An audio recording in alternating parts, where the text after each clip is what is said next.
أن لا إله إلا الله وحده لا شريك له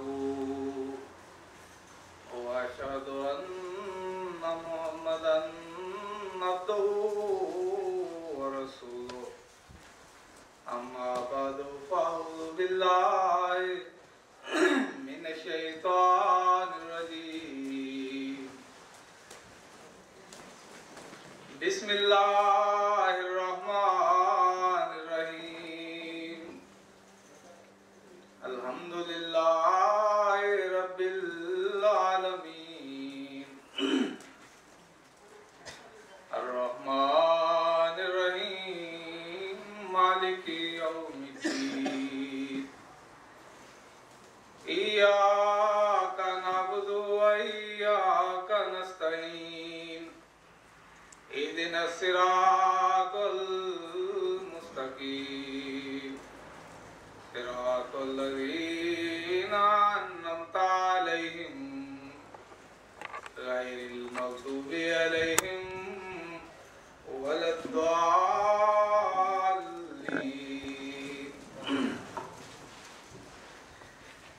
ولا يحسبن الذين يبخلون بما آتاهم الله من فضله هو خير لهم بل هو شر لهم سيطوقون ما بخلوا به يوم القيامة ولله ميراث السماوات والأرض والله بما تعملون خبير لقد سمع الله قول الذين قالوا إن الله فقير ونحن أغنياء سنكتب ما قالوا وقتلهم الأنبياء بغير حق ونقول ذوقوا عذاب الحريق. Ces versets, c'est qui est récité, c'est le verset de Surat Al-Imran, verset 181 et 182. mu ne aaya yi mu jàng léegi ñu ngi ko jëlee ci suratul Ali Imran verset 181 et 182. et 182. Le temps de Saint Prophète sallallahu alayhi wa sallam, quand Hazur il a proclamé que je suis un prophète, en ce moment il était seul. Et la mission c'est que Dieu il a confié. La mission c'était pas petit, tellement grand, et appeler tout le monde vers Dieu. Et il n'y a aucun franc dans sa poche. Il est seul.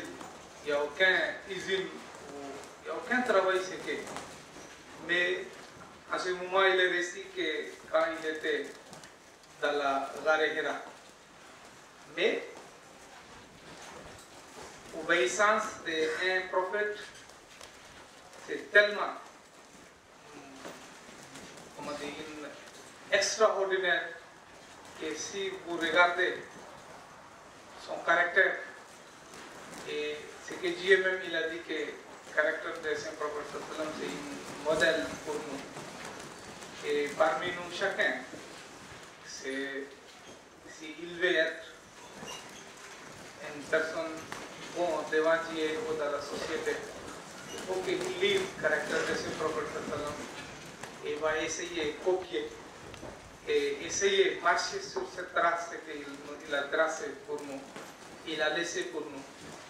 Et c'est grande chose dedans, c'est obéissance. mu ne suñu yonent bu tedd bi Muhammad sallallahu alayhi wa sallam bi ko yàlla yónnee nekkoon na koo xam ne bu wét la woon moom dong la woon te yàlla joxoon ko mission bu mag mission bu rëy muy mission bi nga xam ne mooy indiwaat nit ñi jokkalante leen ak yàlla gannaaw bi nga xam ne àdduna bi nekk na ci lëndëm mu nekkoon mission bu tar boo xam ne moom kenn la woon amuloon kenn koo xam ne jàppale na ko amuloon benn moyen boo xam ne yoroon na ko amul kenn koo xam ne taxawoon na pour dimbale ko te mu nekk li nga xam ne ngàtt ci ndoddam mu nekk lu rëy lu diis moo tax bi ko mission bi ñëwalee ci xaaru Irak nekkoon na loo xam ne lu am doole la woon lu yéeme la woon te nag pour mission boobu mu jottali ko muy jàllale ko te kenn nekkul ci ginnaawam ñi nga xam ne ñii jël nañ engagement pour ànd ak moom pour jokkoo ak moom pour jàllale message boobu loolu nag du nekk mbir mu yomb ndax accepter ànd ak yonent gëm yonent loolu du caaxaan loolu mbir mu yéeme lay doon mbir mu am doole lay doon moo xam ne nit kooku vraiment engagement bu mag lay jël donc mu nekk loo xam ne nag toujours dafay nekk loo xam ne day ànd ak jafe-jafe yu bari yoo xam ne yonent bi sallallahu alayhi wa sallam amoon na ko pour mission boobu mu yeggale ko ci fi mu ko war a yeggale. C'est le verset c'est que j'ai récité, il y a dedans ces deux choses seulement, je vais vous expliquer. La première chose, c'est l'obéissance d'un prophète, c'est que tout commandement, c'est qu'il récite par le Dieu et comment il attache les ceintures rapidement, il commence à obéir. Il ne jamais ne donne pas d'excuses, il n'y a pas l'argent, ou il n'y a pas de force, ou comment il veut faire, ça, il n'y a pas de choses. Mais c'est qu'il attend rapidement, il démarre son travail. Et deuxième chose, c'est une femme fils d'Illah, ça veut dire contribution. Sacrifice, c'est que Dieu il demande avec un moment. C'est ça maintenant, des choses que je vais expliquer pour vous. mu ne aaya bi yi mu jàng nii li mu ci bugg a jëlee rek ñaari mbir la ci bugg a jëlee muy li nga xam ne mooy gëm yonent muy wala topp yonent wala am jël engagement sa diggante ak yonent mu ne loolu dafa nekk loo xam ne du laajul nit ki mu am matériel wala mu am moyen wala lépp lu mu fépp situation bu mu ko fekkee rek dafa war a jóg taxaw jël engagement ànd ak yonent bi liggéey fas yéene def sacrifice boobu lépp loo xam ne nit ki mi ngi ko yor muy alal muy wala mu ñàkk alal mu am doole wala mu ñàkk doole lépp loo xam ne fekkee na ko ak condition nit ki mi ngi ko yor dafa war a jël engagement boobu mettre ko à la disposition jox ko yonent bi nga xam ne moom la àndal pour liggéey ndax Nabi sallallahu alayhi wa sallam dafa nekk koo xam ne exemple la jikko dafa ñëw pour indiwaat jikko yu baax dafa ñëw yàlla jox nañu ko mu nekk royuwaay kon kooku bu taxawee ñi nga xam ne ànd nañ ak moom am benn condition bu ñuy laaj lu ci tegu mooy li nga xam ne mooy contribution mooy joxe ci yoonu yàlla ndax mission boo gis rek surtout mission islam dafa laaj moyen yooyu nag ñi nga xam ne taxaw nañ am jël engagement ak pour jottali message bi nga xam ne yonent boobu indi na ko dañu war a taxaw li nga xam ne moom la leen yàlla wërsëgal ci yoonu yàlla ñu joxe ko te duñu am benn xalaat wala benn réticence pour ne dañuy joxe loolu ci yoonu yàlla lépp lu mu leen fekkee rek il faut boobu foofu fi sabilillah mooy joxe ci yoonu yàlla boobu dafay nekk loo xam ne dañ ci gaaw lool dañ ci am détermination aussi. Une fois, on dit qu'il y avait un maître, il avait 2 élèves. Parmi 2, il aime beaucoup même. Les autres, ils ont dit que non. C'est que vous en train d'incliner vers un, en tant que l'autre même, il est trop intelligent. Là-bas, vous n'aimez pas, mais telle personne, il n'est pas trop intelligent, mais vous trop incliné vers lui. Il a dit qu'il y a un autre, ce n'est pas des paroles intelligentes. Il y a un autre bon caractère, il y en a dedans, c'est que j'aime ça. Ils ont dit que c'est comment, il faut qu'il nous montre. Il a dit, il n'y a pas de problème, je vais vous montrer un jour. Il est venu, il a dit qu'il a amené 2 bœufs. Il a dit, prenez un bœuf. C'est lui qui est intelligent. Il a dit que jusqu'à soir, il faut que tu prennes et montes sur la toiture. Et d'autres même, celui qu'il aime beaucoup, lui-même, il a appelé. Il a dit, prenez toi-même, tu veux, demain jusqu'à soir, je veux que tu montes sur ça. Tous les deux, ils sont pris. Celui qui est intelligent, il pense qu'il est très fort. Il est venu, il a réfléchi. Il a dit que mon maître, il est fou. Est-ce que je peux soulever ces bêtes pour monter en haut? Ça veut dire qu'il ne m'a aimé pas. C'est à cause de ça, il m'a donné un travail, ce qui m'a dépassé. Il a bien calculé. À la fin, le résultat, c'était ça, que mon maître, il est un fou. Et d'autres, c'est lui qui n'était pas intelligent, mais il y a d'autres qualités, mais lui-même, il est pris et allez là-bas, à la maison pour qu'il va monter. Maintenant, le monsieur, c'est qu'il a dit que pour que vous aimez, il a dit, on va maintenant visiter tous les deux. Il a parti premièrement vers les intelligents, il a vu qu'il est en train de coucher et dormir. Ils ont réveillé. Il a dit, on t'a dit que vous amenez les bœufs jusqu'à la voiture là. Mais comment là? Il a dit, ça, ce n'est même pas une chose, c'est que de montrer que mon maître est intelligent. Moi, j'ai calculé, il ne fait pas. J'ai couché, j'ai attaché là-bas, je ne peux pas faire.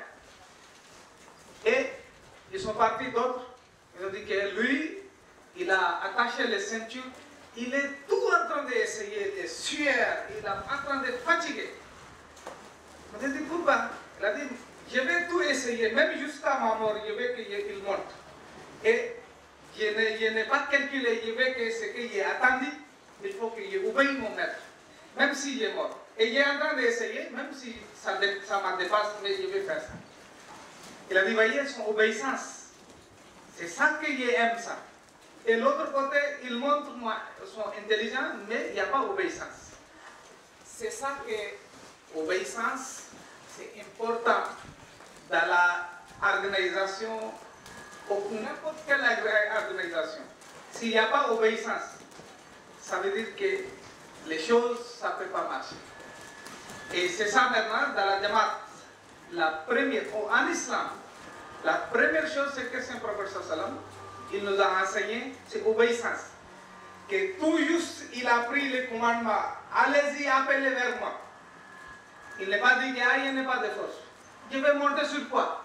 Il a descendu des montagnes, commencé à rentrer n'importe où. Même si quelqu'un est en train de marcher, il attrape. Ah, Dieu m'a envoyé, moi je suis un prophète. Dieu c'est unique, il faut que vous acceptez. Commencez à les donner argument. Commencez à les prêcher. S'il rentre au marché, c'est ça. S'il arrive à la maison, c'est ça. S'il attrape les esclaves, c'est ça. Il rentre même dans la four de Yémen. C'est qu'ils sont en train de taper vers les esclaves. Que, il faut que vous acceptez, moi je suis un prophète. Mais pourquoi les gens, c'est que n'est pas considéré dans la société, ils ont accepté que lui, il part toujours vers eux. Il n'a pas dit que je n'ai pas l'argent. Il n'a pas dit que moi, je ne peux pas faire. Ça, c'est trop lourd pour moi. Comment je vais appeler? Il n'y a pas de téléphone, il n'y a pas de voiture, il n'y a pas de quelque chose. Oh Dieu, c'est que vous m'êtes en train de dire que j'appelle tout le monde. Comment? Mais il n'a pas dit ça. La première leçon, c'est que le Saint-Prophète sallam, il a dit, c'est obéissance. C'est ça que dans l'islam, ça existe. C'est aujourd'hui, Saint-Prophète sallam n'est pas là. Mais c'est que les dirigeants de l'islam, ils sont là.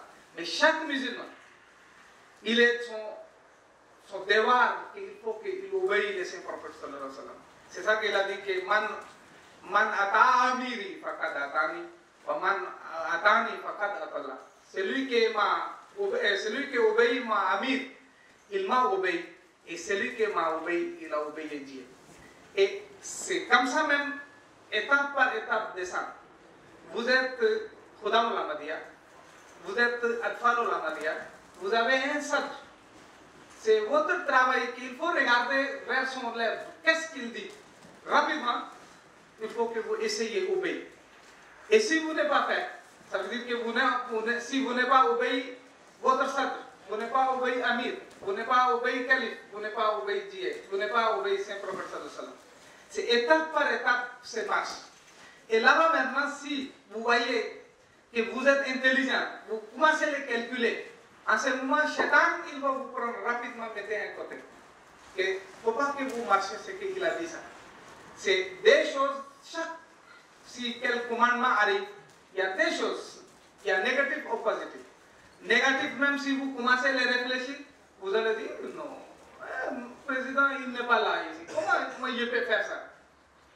C'est ça que une pensée de satanique, c'est que ça vient. Et il ne peut pas vous donner permission que vous allez voyager vers Dieu. Et si vous commencez à prendre le côté positif, automatiquement, les malaïkas ils seront vous aider. Et ils vont vous prendre rapidement à mener vers Dieu. C'est ça que chaque personne parmi nous, ils connaissent qu'il est dans quel niveau. Dans l'islam, l'intelligence ne marche pas. C'est l'obéissance qui marche. Si vous avez obéissance, l'esprit d'obéissance, et même si vous êtes intelligent, ça c'est encore beaucoup Dieu va vous aimer. Mais si vous êtes intelligent et il n'y a pas d'obéissance, cette intelligence, ça devient une folie sur vous va tomber. Nous joxe ñaari exemple benn jàngalekat boo xam ne dafa amoon ñaari élève benn élève bi dafa amoon xel lool beneen bi nag taxuloon mu xereñ noonu taxuloon mu am xel noonu waaye nag mais ñu gis ne moom daal dañu wax ne moom dafa gën a bugg daal ki nga xam ne amul intelligence bu trop mais kële daf ko xaw a négligé mais nag ñu laaj ko mais yow naka nga mën a gisee kii moom mi ngi gën moo gën a xereñ moo gën a am xel nga sàggane ko ki nga xam ne moom amul xel bu baax nga soxla mu ne loolu ñu ngi ci kenn ku nekkee ci ñoom waaye nag dinaa joxe exemple dinaa filmer li tax ma gën a bugg bële dinaa ko filmer ci ëllëg sa ñu gis mu ñëw mu jël ñaari nag benn bi mu jox ko ki am xel mu ne ko dama bëgg nga yéegalal ma ko ci kaw toiture bii léegi nag fii bu suba am nga ko pour nga yéegal nag bi nga yéegal ko ci kaw toiture bi mu jël keneen ki tamit ki nga xam ne taxul mu am xel loolu ci njàng quoi lañ ko wax mu ne ko yow tamit dama bëgg nga jël nag bi fii ba suba am nga temps pour nga yéegal ko ci kaw toiture bi bi ñu defee loolu ki nga xam ne moom bi kenn ku nekk jël nga nag bi yóbbu mais nag bi ñu ci xoolee ki nga xam ne dañ ne dafa am xel moom mi ngi xalaat mu ne dama yegg mu xalaat bu gis ne mu ne daal jàngalekat bi suñu maître bi daal dafa wérul quoi naka laa ko mën a yégalee ci kaw toiture bi xanaa kii wérul kii daal dama foog ne dafa wérul quoi kii daal damay bàyyi kii nag man ma dëdd ne quoi kii daal vraiment wérul quoi que ki nga xam ne nag moom dafa intelligent moom itamit ñu ngi kon boo gisee tey islam malgré que alal bi bëri na mais nit ñi ñu ngi souffrir ci nekk ay jullit kon loolu nekk na loo xam ne dellu ginnaaw bu mag la dafa nekk loo xam ne crise la boo xam ne bokk ñu ngi ci biiram crise bi nga xam ne moom la islam nekkee tey moo tax imaam alayhi salaam ñëw pour dindi ci bi nga xam ne crise boobu nga xam ne nit ñi koy dund tey te mu nekk loo xam ne ñu ngi sonal islam moom tax li ñu ko sala salam jàngale boobu nga xam ne jàngale na ko mu nekk misaal mu nekk exemple jullit bu nekk da nga war a roy ci loolu waruloo nekk loo koo xam ne da ngay roy ci sa environnement bi nga nekk mais da ngay roy ci li nga xam ne yonent moom sala salam moom la jàng moo tax yonent suñu Hazrat Daawud alayhi salaam mu waxe benn mu ne ki nga xam ne yaa ngi nekk muttaqin yaa ngi koo xam ne ku wommatu nga ci yoonu yàlla yaa ngi nekk koo xam ne ku wommatu nga ci ndigalu yàlla mu ne jamais bu sa juróom-ñaari génération bu sa juróom-ñaari sëtaat mukk du ngeen tàllal seen loxo du ngeen nekk ci coono kon loolu mu ne lan moo ñu tere nag ñu bokk ci ñi nga xam ne ñoo topp ci ndigalu yàlla kon ñi nga xam ne toujours ñu ngi topp ci ndigalu yàlla ñu ngi jëfe ñooñu jamais du ñu souffrir jamais du ñu nekk ci pauvreté ba di laaj kon loolu nekk na loo xam ne lan moo koy secret bi lenn la mooy fexe di joxe ci yoonu yàlla fexe di def sacrifice ci yoonu yàlla nekkal islam bañ a nekk sukkandiku ci ndodu islam mais nañu fexe bu islam taxaw su siggi ci suñu deret ci suñu sacrifice ci suñu li nga xam ne am nañ ko ñu joxe ko taxaw pour islam taxaw loolu mooy li nga xam ne moom mooy secret bi nga xam ne moom mooy indi développement moom mooy indi sécurité mooy indi lépp ci foofu la sukkandiku kon yàlla defal ñu nekk ñoo xam ne ñu dégg lañ te ñoo xam ne ñu jëfe alhamdulillah nahmaduhu wa nasta'inuhu wa nastaghfiruhu wa nu'minu bihi wa natawakkalu alayhi wa na'udhu billahi min shururi anfusina wa min sayyiati a'malina wa man yahdihillahu fala mudilla lahu wa man yudlilhu fala hadiya lahu ونشهد أن لا إله إلا الله وحده لا شريك له ونشهد أن محمدا عبده ورسوله عباد الله رحمكم الله إن الله يأمر بالعدل والإحسان وإيتاء ذي القربى وينهى عن الفحشاء والمنكر والبغي يعظكم لعلكم تذكرون اذكروا الله يذكركم وادعوه يستجب لكم ولذكر الله أكبر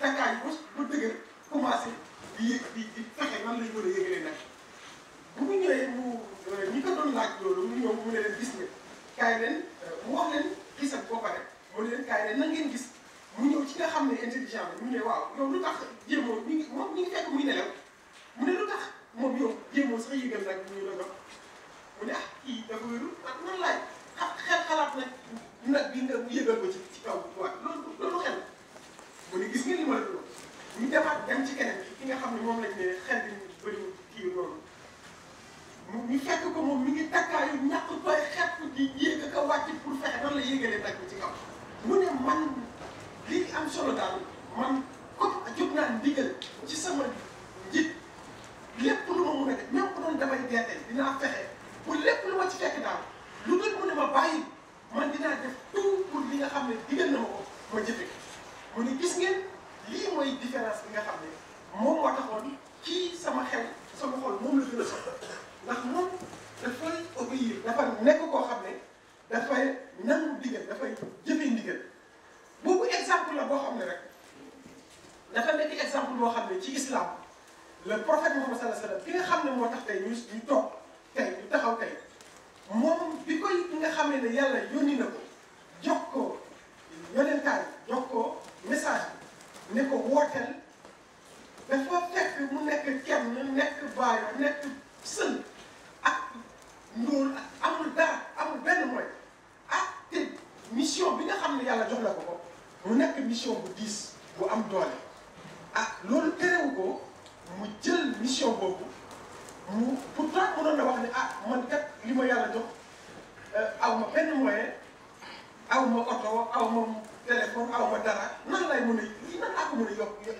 nan laa ko mën a jotale ci ñi nga xam ne ñoo ma ëpp doole ñoo ma ëpp moyen ñoo ma ëpp lépp mais non non dafa jël engagement soldat la dugg ci kër yi dugg ci marché yi daje ak nit ñi ku mu gis mu ñëw jotali la message dox ak tànkam daje ak pauvre yi fu nekk mu dugg fa di oote nit ñi wan leen ne yàlla kenn la yàlla yónni na ko pour mu jëmale nit ñi ci yàlla kon loolu nekk na loo xam ne leçon la pour bépp jullit leçon boo xam ne leçon bu mag la bi nga xam ne joxe na ko moom le prophète Muhammad sallallahu alayhi wa sallam mission bi mu am amul kenn ko am mission bu diisee ni bii yonent Muhammad sallallahu alayhi wa sallam ci àdduna te terewul jël na ko taxaw jël engagement soldalam di dox ak tànkam ñu koy saaga ñu koy yuuxoo ñu koy dóor lépp mu affronté coono ak métti yépp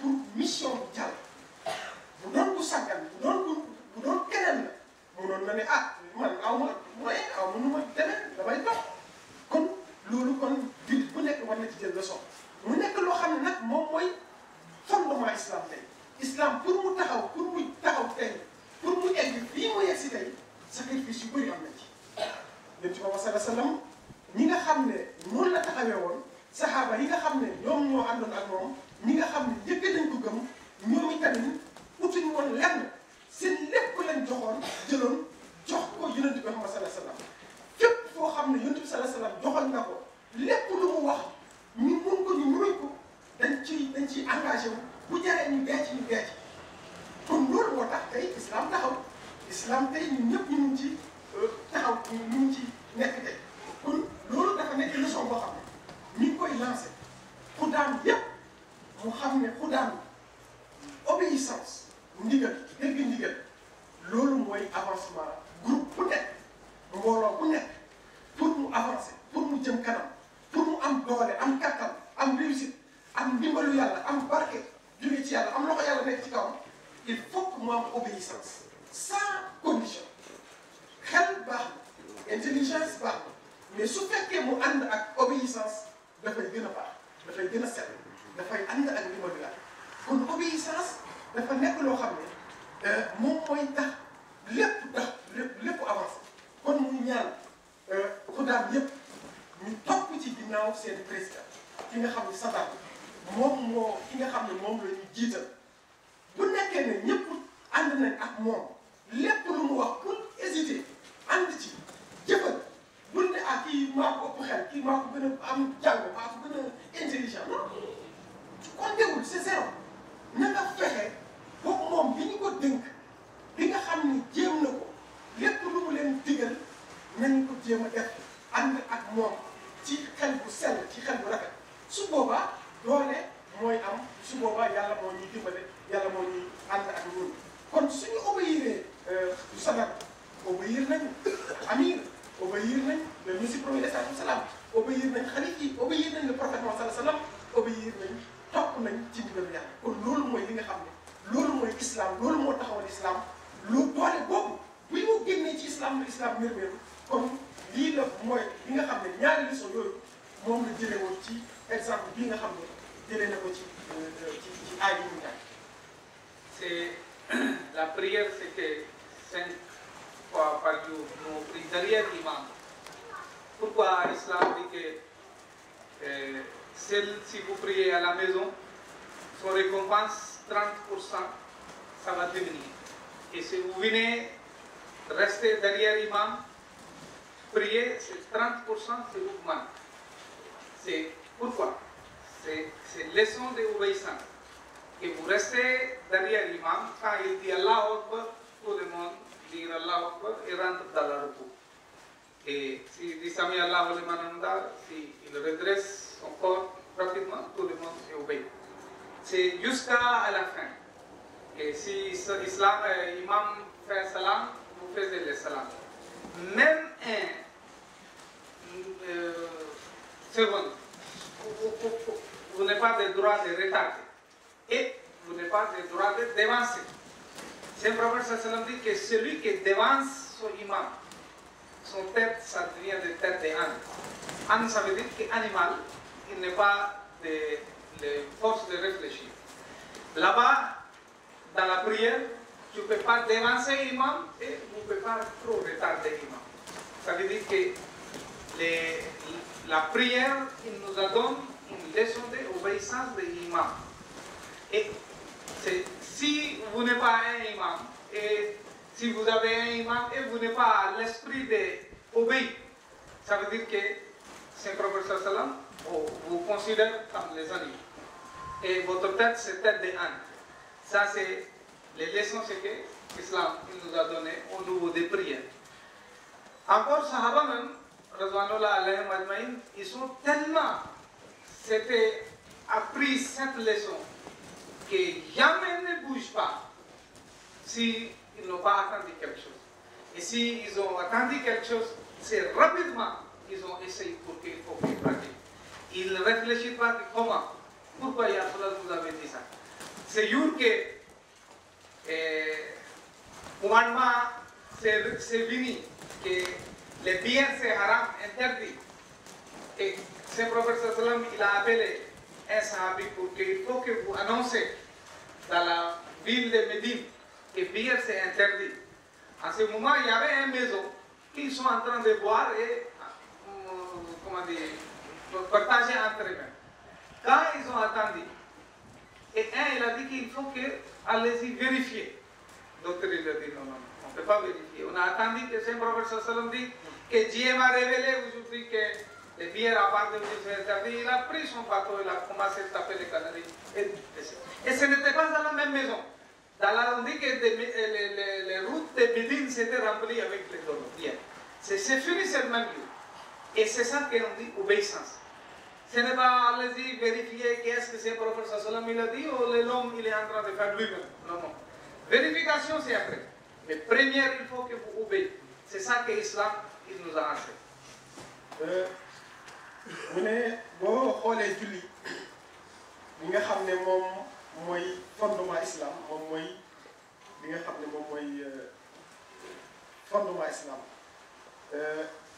ki nga xam ne yaa ngi julli ci mbooloo bokkul ki nga xam ne ak yaa ngi julli yow rek donc ki nga xam ne yaa ngi julli yow rek sa tiyaabu dina wàññi fanweeri yoon kon ki nga xam ne mi ngi julli ci mbooloo ci jamaa kooku moom ay ngëneel la mooy gën fuuf ki nga xam ne mi ngi julli kese kon julli mbooloo te dafa am imam bi ki nga xam ne yaa ngi julli ak mbooloo ci ak imam da nga war a topp imam da nga war a roy imam kon julli rek benn exemple la benn misaal la boo xam ne dafay wane nan la société islamique boo war a taxawee nan lañu war a structuré wu kon ndax boo ñëwee fekk tey imam ci ñi ngi julli yow doo ñëw ne ah man kat ñaari rakka yi ma kii damay commencé gaawantu doo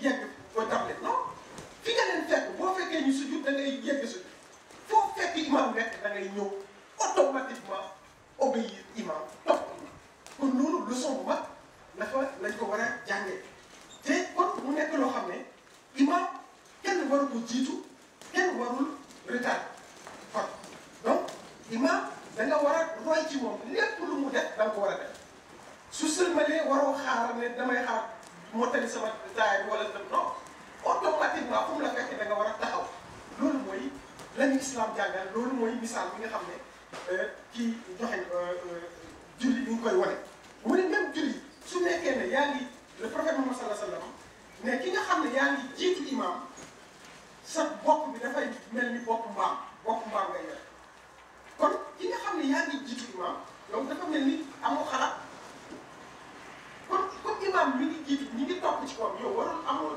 di ko jiitu ci ay yëpp dañ war a roy ci islam kon moo tax imam toujours dañ ko war a roy ci fépp fu mu toll loolu exemple la ci société islamique bi ñi nga xam ne noonu la ñu war a royee ki nga xam ne moo jiitu kon le prophète suñu yonent Muhammad sallallahu alayhi wa sallam bu nekk boo xam ne saxaaba yi gis nañ nag ñi nga xam ne noonu la saxaaba yi toppee woon ci ginnaaw noonu lañ ko déggalee woon lépp lu mu ñi ngi toujours ñi ngi toog di déglu lan la yonent Muhammad sallallahu alayhi wa sallam wax lépp lu mu wax fépp fu mu leen fekk ak ñépp lu mu leen fekkee ñoom ca ndigal la lañuy automatiquement la ñuy jóg kon loolu moo taxoon islam amoon doole boobu ci islam doon nekk loo xam ne loxo yàlla ñu ngi ca woon kon ñu leen nekk ñu ngi joxe ay exemple yonent bi Muhammad sallallahu alayhi wa sallam bi nga xamee ne joxe na yàlla joxe na ko ndigal ne ko sàngara bés ni ki tey aramal nañ ko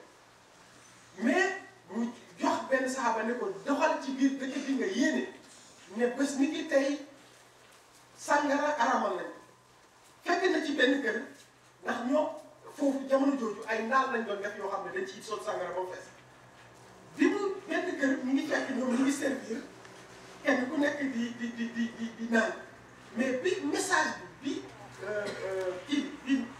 xabaar bi yegsee ci kër bi automatiquement am na ñoo xam ne dañ ne wax ne est-ce que du ñu dem gëstu li nga xam ne xabaar bi est-ce que xabaar bi am na est-ce que am na est-ce que du ñu yónnee kenn mu dem laajte te nga xam ne moo jiite kër ga ne leen kenn amul laajte dafa jël yetam commencé dóor kanar yi commencé dóor kii naan yi ñuy toj xam ne ñoom lañ doon naan mu ne comme ndigal la ci yonent bi la jógee kooku amul di xalaat naan est-ce que moo ko wax ak moo ko automatiquement dañuy jëfe buñ jëfee ba pare nag su boobaa dinañu mën a xam nag dinañu mën a laajte après mais li am solo daal mooy li nga xam ne jëf dégg nañ ko amatuñu benn yoon benn seconde pour di continuer te lan daan def dem di tere ko kon loolu day wane rek day joxe misaal rek mais obéissance ak topp ndigal dafa nekk loo xam ne moom mooy doole islam te moom la yonent bi sallallahu alayhi wa sallam jàngaloon saxaaba yi te moom mooy li nga xam ne moom la islam moom mooy laltaayu islam moom mooy li nga xam ne moom mooy doxalinu islam te doxalin bépp bu baax tey roy nga ci islam doxalin boobu mooy obéissance su obéissance amul dara du baax wuute mooy am tasaara mooy am. Et une fois, ce prophète sallallahu alayhi wa sallam, il était au mosquée en train de parler avec les Sahaba. Et il y avait beaucoup de personnes qui sont venues, mais il n'y avait pas de place. Et c'est que les biens ils sont arrêtés. Le Saint-Prophète sallallahu alayhi wa sallam, il a dit asseyez-vous. Et quand il a dit ça, il y avait une personne, c'était dehors, il est en train de venir dans la mosquée. Et rapidement, il est ce soir, et avec les quatre pattes, il commence à marcher vers la mosquée. Quelqu'un dit que ce que le Saint-Prophète parlait, ce n'était pas pour vous, c'est pour les autres, c'est que dans la mosquée. Il a dit non. Si tout de suite, il est mouru, comment je vais dire devant Dieu que j'ai obéi le Saint-Prophète? Et mon yeux entend que mon oreille, ils ont attendu que essayez-vous. Je ne peux pas refuser. Il est rentré avec la même position jusqu'à dans la mosquée. C'est ça qui était modèle des Sahaba, c'est qu'ils ont pris par le Coran et par le Saint-Prophète, et comment on obéit son spirituel. Et si vous n'avez pas obéi votre spirituel, il ne faut pas penser que vous êtes très fort, ou vous êtes intelligent, ou vous êtes meilleur que lui. Ça veut dire que vous êtes dégradé devant Dieu. Votre grade devant Dieu en ce moment sera plus haute, plus meilleure, et Dieu va vous aimer. C'est qu'il a dit que vous obéissez, c'est que le représentant de Dieu. C'est à cause de ça, la première leçon, c'est que je voulais vous expliquer que si on regarde, c'est votre premier histoire en ça. Mais la fois passée, parmi vous, beaucoup, ce n'était pas arrivé jusqu'au Casamance. Mais première leçon, c'est que l'islam nous a donné. Et le Saint-Prophète, par son pratique, il nous a montré que obéissance, obéissance, obéissance. mu jox ma beneen misaal yonent bi Muhammad sallallahu alayhi wa sallam benn bés ñu ngi ñëw ci jàkka ji di julli bi ñu mbooloo mi yëpp teewee am ñoo xam ne ñu ngi nekkoon ci ginnaaw mu taxaw amuñu woon place mu ne leen toog leen bi mu ne toog leen noonu fekk am na kenn koo xam ne mi ngi nekkoon ci yoon bi di ñëw ci pour ñëw ci jëm ci jàkka ji bi mu déggee yonent bi sallallahu alayhi wa sallam ne toog leen ca mbedd ma la toogee ci suuf position bi nga dafa toog commencé di raam ba yegg si ci biir jàkka ji benn waay romb ko muy raam toog ci mu ne ko waaw lu tax ngay def nii yonent bi waxu la ñi nga xam ne ñoo nekkoon ci biir jàkka ji lay wax mu ne lan lay tontu du ma deewante lan lay wax ci kanamu yàlla ma sama nopp may ma ne yonent ma dégg yonent Muhammad sallallahu alayhi wa sallam ne toog leen ma taxaw kon nan lay niru lan lay wax ëllëg kon loolu day wane rek ne ni nga xamee ne saxaaba yi dégg woon nañ ko ndigal jokk woon nañ ci ndigalu yonent Muhammad sallallahu alayhi wa sallam mu nekk exemple boo xam ne misaal bu rëy la bu extraordinaire la boo xam ne jullit yëpp war nañ ci roy kon loolu nekk na loo xam ne leçon boobu leçon pour ñun ñëpp la li nga xam ne ñi ngi koy jëlee ci kon yonent bi sallallahu alayhi wa sallam moom exemple la moom roy waay la ñun dañ ko war a roy ci lépp kon moo tax lii nga xam ne wane ci xis la dafa nekk loo xam ne pour ay leçon la yoo xam ne ñun ñi nga xam ne tey ñi ngi fi war nañ ko jël te xam ne bi nga xamee ne ñoom nekk nañ ci loolu gis nañ ni yàlla ñi nga xam ne yàlla dimbalee woon nañ leen kon ñun tamit pour ñu taxaw pour ñu am dimbalu yàlla il faut que obéissance boobu il faut que ndigal yooyu ñu koy topp ci suñu supérieur bu nekk képp koo xam ne moo ñu jiite joxe ndigal bu ñu wane suñu rëy boo wane sa intelligence dafay indi rëy da ngay indi beneen affaire loolu rëy boobu dafay indi loo xam ne seytaane lay indi te su boobaa dara du fa baax barke du fa am même soit amul intelligence nga nangu ndigal yàlla dina la dimbali kon loolu mooy force bi nga xam ne leçon bu rëy bi nga xam ne ñu ngi ko indi tey pour ñun ñëpp muy xuddaan ñu jëlee ci ay leçon pour ñi nga xam ne ñu ngi koy doxalee pour mu nekk loo xam ne dañ koy jël mu nekk suñu tableau de bord boo xam ne lépp lu ñuy def lépp lu ñuy doxal dinañ ko jël mu nekk loo xam ne dinañ ci seet dinañ ko roy pour ñu mun ci vraiment li nga xam ne ñu ngi koy liggéey ñu mun ci am avancement mais su fekkee loolu amul rek dina nekk loo xam ne ay gàllankoor yu bari dina am kon mu nekk toujours ci obéissance dégg ndigal topp ndigal loolu daal mooy li nga xam ne moom mooy leçon bi nga xam ne bëggoon na ko jox. Deuxième chose, c'est que le Saint-Prophète sallam, il a réussi parce que après croyance, il faut que maintenant vous sacrifiez pour l'islam. Et le Saint-Prophète sallam, il n'était pas venu avec l'or ou avec beaucoup de biens du ciel. Il est reçu de révélation. Il est descendu des montagnes, c'est qu'il était resté là-bas pour adorer le Dieu. Il a commencé à appeler les gens vers Dieu, ce que Dieu il a dit.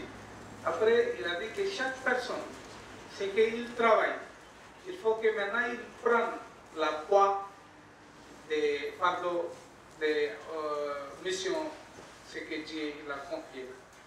Et c'est le prophète sallam, il explique et Sahaba, même s'ils ont pauvres, mais ils ont fait les contributions, ils ont fait les sacrifices, ils ont fait les infaq spirituels. C'est deuxième importante chose, si quelqu'un il pense qu'il aime Dieu ou il aime son prophète sallam, il faut que ce que Dieu il vous a donné, il faut que vous sacrifiez. Si vous n'avez pas l'esprit de sacrifice, ça même, ce n'est pas une valeur devant Dieu. Et si vous voyez aujourd'hui que nous parlons d'Abu Bakr Siddiq, c'était la meilleure personne dans la Ummah de Saint Prophète sallam, ce n'est pas gratuitement qu'il a pris cette valeur. C'est lui, son travail c'était ça, que chaque fois dans Saint Prophète sallam, il demande quelque chose pour l'islam. Lui, il rentre dans sa maison, ramasse tout, donne. Hazrat Umar Farouk Razillah Ta'ala, aujourd'hui, si vous voyez son nom, au nom de Hazrat Ousmane, c'est à cause de ça qu'ils sont des premiers grades dans le sacrifice. Ne jamais ne pas hésiter que mon enfant va mourir, ou jamais ne pas réfléchir à comment je vais donner je vais nourrir mon enfant ou mon famille, etc. comme ça. Et c'est comme ça même, c'est Dieu même, il a dit que que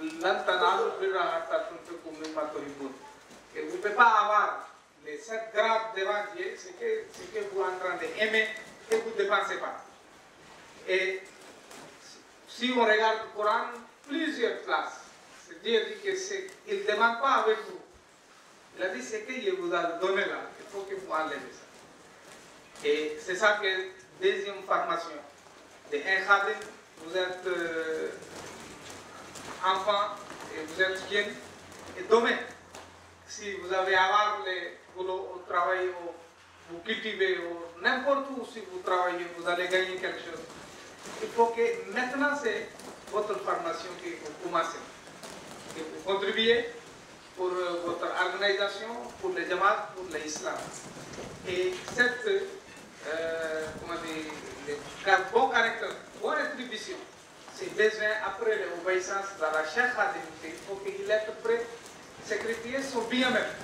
Ce n'est pas à cause de ça, dans la serment de Khudam, le deuxième calife, Al-Hajj Mirza Bashiruddin Mahmoud Ahmad, Khalifa du Messie Hassani, il a mis qu'un khadim, il est prêt à sacrifier tout pour l'islam et pour son pays. C'est à cause de ça, même, c'est deuxième qualité, c'est que l'islam nous a demandé, il faut que vous êtes prêts pour sacrifier. mu ne comme ni mu ko waxee sànq yonent bi sallallahu alayhi wa sallam ñëw na fekk yorul dara nag yorul amul benn moyen waaye fexe na ba ñi nga xam ne ñoo nekkoon ak moom ak li nga xam ne moom la yoroon ci kàttan ak ci man-man jéem na taxaw pour jàllale message pour yóbbu message bi fu mu war a yem. mais ñi nga xam ne aussi àndoon nañ ak moom saxaaba yi nga xam ne àndoon nañ ak moom nekkoon na ñoo xam ne ñu ko déggaloon lañ ba tax na ñu ngi doon sacrifier lépp loo xam ne amoon nañ ko ci yoonu yàlla. kon loolu nekk na loo xam ne sacrifice boobu suñu borom subhaanahu wa taala moo ne du ngeen am benn cër du ngeen am cër ci yàlla lu dul da ngeen a joxe da ngeen a joxe ci yoonu yàlla li nga xam ne moom ngeen gën a bëgg. kon li nga xam ne moom la ñu gën a bëgg moom la ñu am te joxewuñ ko nanguñ ko joxe ci yoonu yàlla kooku kon des na kon pour ñu am li nga xam ne mooy cër yi nga xam ne war nañ ko am ci kanamu yàlla il faut que ñu joxe li nga xam ne def ay sacrifice ci yoonu yàlla. kon Hazrat Aboubacar li nga xam ne tey am na ko tur bi nga xam ne am na ko ak cër bi nga xam ne yàlla cërale na ko du nekkul rien moo tax mu am loolu mais taxaw bi nga xam ne am na taxaw bi nga xam ne taxawaay bi nga xam ne amoon na ko digganteem ak Yonent bi sallallahu alayhi wa sallam ak islam loolu moo tax mu am cër bi su Yonent bi sallallahu alayhi wa sallam laajte woon ci islam dafay dem ci këram lépp lu fa ne du fa bàyyi dara du sax xalaat ndax ak sama njaboot est-ce que dinañ nekk est-ce que dinaa am lu ma jëndee lii ak lii non dafay jël lépp teg ko à la disposition du prophète Muhammad sallallahu alayhi wa sallam kon loolu mooy obéissance loolu mooy sacrifice bi nga xam ne jullit bu nekk moom nga war a taxawee. Hazrat Umar tamit gis ngeen li nga xam ne taxawaay bi nga xam ne amoon na ko ci kanamu Yonent bi Muhammad sallallahu alayhi wa sallam kon sacrifice boobu nga xam ne jullit yi war nañ ko def ci yoonu yàlla loolu suñu borom subhaanahu wa taala dafa ne joxe leen ci yoonu yàlla li nga xam ne man maa leen ko jox li nga xam ne wërsëgal naa leen comme ñun amuñ dara lépp lu ñu am yàlla moo ñu ko jox yàlla moo ni ñu li ñu nga xam ne jox naa leen ko jël leen ci ngeen joxe ci yoonu yàlla kon loolu moo tax obéissance bi ndigal topp ndigal bi moom la laltaaye moom mooy jiitu d'abord su topp ndigal amee su boobaa buñ la waxee defal di nga def moo tax su obéissance boobu amul su tënkuwul ci obéissance su tënkuwul ci topp ndigal suñ la waxee lenn da ngay fital ñi ko def leneen ne ah man war naa def lii war naa def lii moo tax ci laltaay bu mu ne la da nga war a nekk koo xam ne da ngay obéir bu ndigal jibee da ngay jëfe ndigal dañ koy jëfe mais su fekkee ndigal jib na nga ne ah waaye nag man war naa non su boobaa dara bu baax su boobaa leneen am kon laltaay bi mooy topp ndigal bi bu ñu toppee ndigal ba pare nag ñu fexe nag def sacrifice ci bépp loo xam ne am nañ muy ci suñu alal ci suñu xam-xam ci suñu doole ci lépp lu ñu am nañ ko mettre nañ ko jox islam nañ ko mettre à la disposition de l'islam kon moo tax Hazrat Bashiruddin Mahmoud Ahmad mooy deuxième xalif wax na ci wàllu ñu ngi def benn discours ci xudaam yi mu ne xudaam li nga xam ne mooy njëkk cëram moom mooy mu nekk koo xam ne dafa nangu sacrifier ci yoonu yàlla ak sacrifier ngir réew kon bu nekkee nit ñëpp kenn ku nekk fas nga yéene li nga am muy sa doole ak sa lépp nga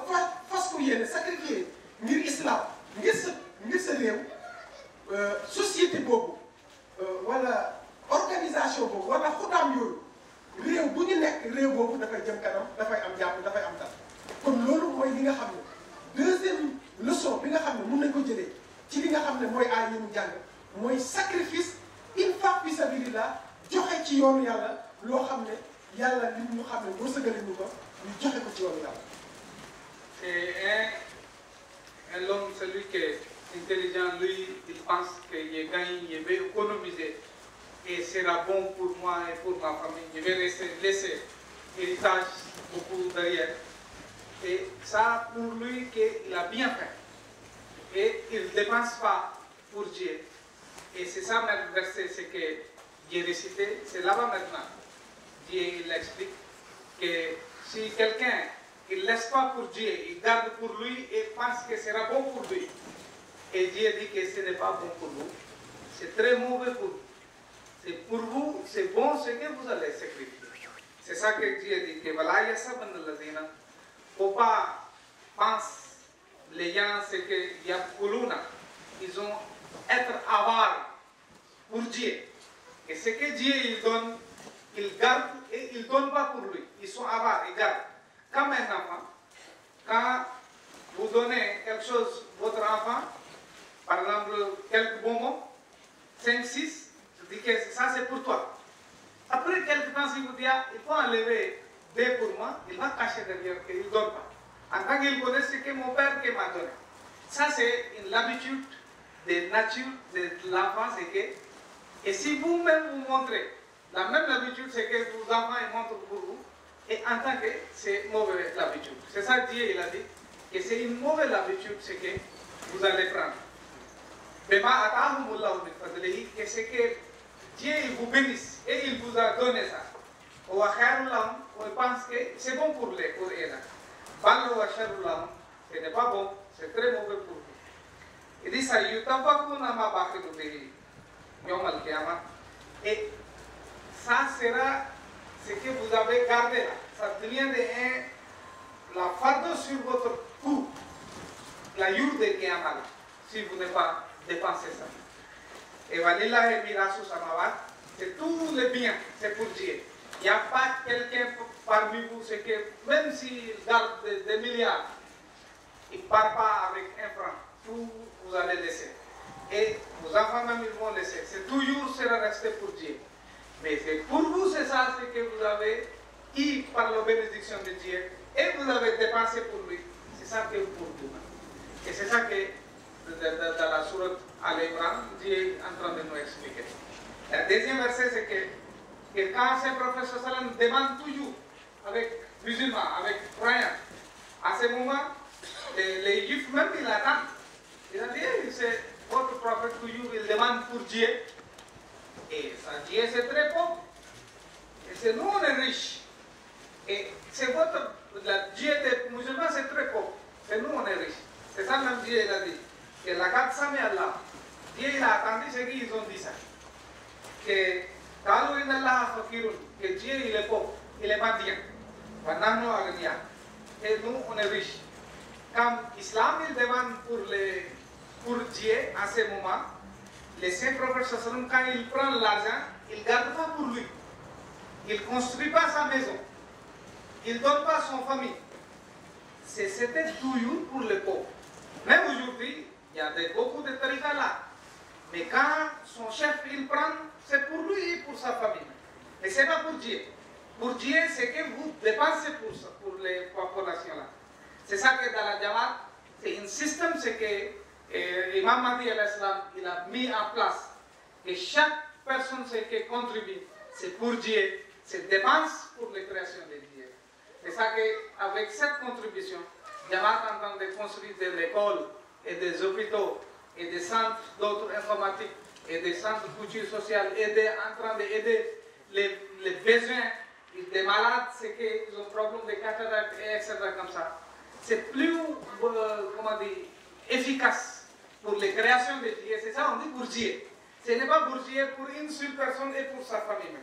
C'est ça que l'islam, au début, il nous a, le Saint Prophète sallam, c'est qu'il nous a enseigné et c'est qu'il nous a montré par le pratique. Et qu'Allah nous soutient de tous côtés, qu'il faut que notre intelligence, c'est ça, que si on a marché sur la trace de Dieu. Parfois, beaucoup de personnes disent, c'est vous en train de garder l'argent, en train de donner pour Dieu. Et vos enfants, comment ils vont faire ça? Mais on n'a pas vu jamais que celui qui dépensé.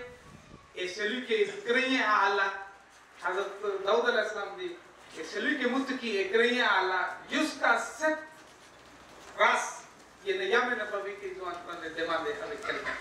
C'est ça, c'était une confiance d'un prophète, ce qu'il nous a montré. Et pourquoi pas nous, on ne prend pas? Pourquoi nous, on tombe sur l'argent que si c'est perdu, on va mourir? Il n'y a pas quelqu'un qui meurt sans manger dans la mort. Il mange toujours. Mais beaucoup en train de mourir à cause qu'ils mangent trop. Et chacun a des problèmes d'estomac et etc. comme ça. Mais celui qui fait carême et etc. comme ça, lui, il ne souffre pas. Mais seulement de mauvaises compréhensions. Et c'est que Shaitan, il met, et l'homme, il prend, et à cause de ça, il pratique et tous les désordres et maladies, et etc. C'est la même. Si on suit Dieu et son seul prophète, sallallahu alayhi wa sallam, nous allons avoir bonne santé, et physiquement et spirituellement. Allah.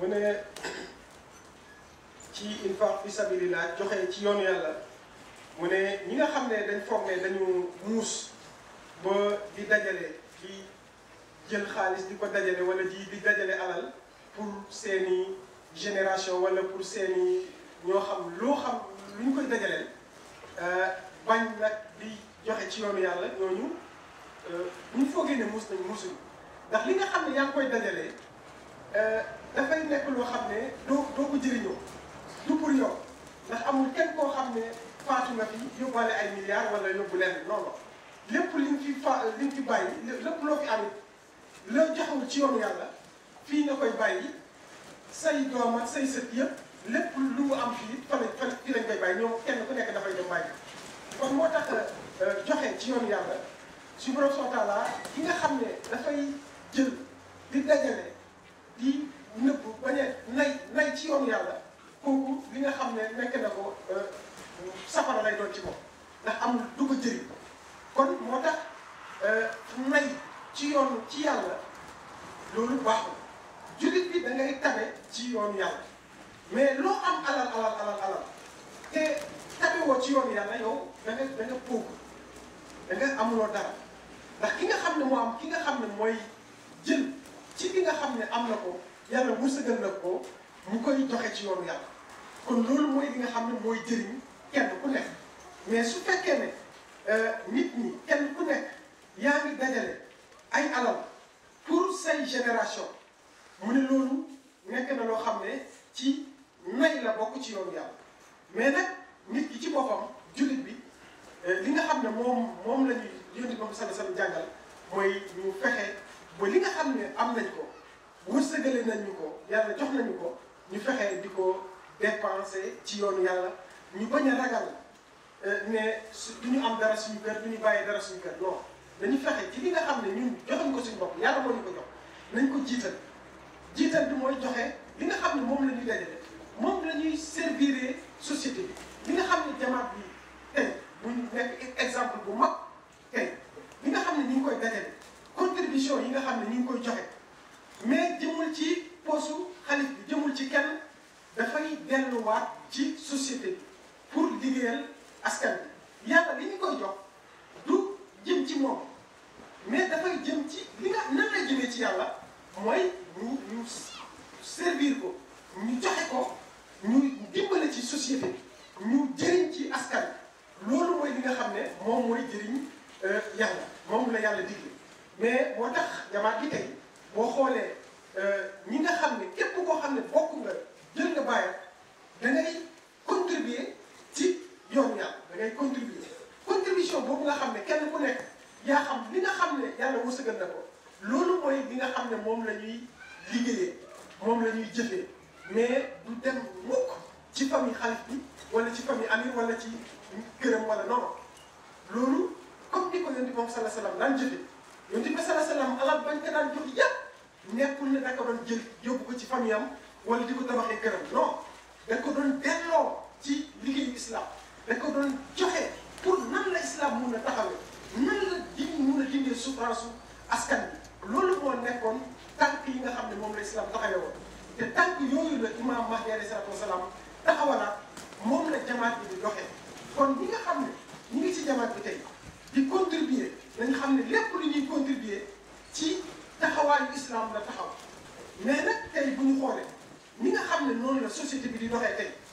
nit ñi nañ torop avaar nañ torop ci islam tey dafa néew doole malgré ñi nga xam ne ñu ngi koy wóyoo riche nañ am nañu alal bu dul jeex mais nag islam tey vraiment gis nañ ci noonu ndax tey ñi nga xam ne ñoo jiite islam ñi nga xam ne ñoom la ñuy wax ne ñoom ñoo jiite islam bi tey ci fii ci Sénégal ak ci partout dans le monde tey li nga xam ne moom la ñuy dajale pour islam dañ au lieu ñu delloo ko ci askan bi est-ce que ñu delloo ko ci islam mais dañ koy moomeel dañ koy def moomeel dañ koy jëriñoo di ko moom ko seen doom doon ko seen sët doon loolu mooy li nga xam ne moom la ñu constaté te loolu bokkul ak li nga xam ne moom la ñu yonent bi sallallahu alayhi wa sallam jàngal moom mooy li nga xam ne moom mooy doxalinu islam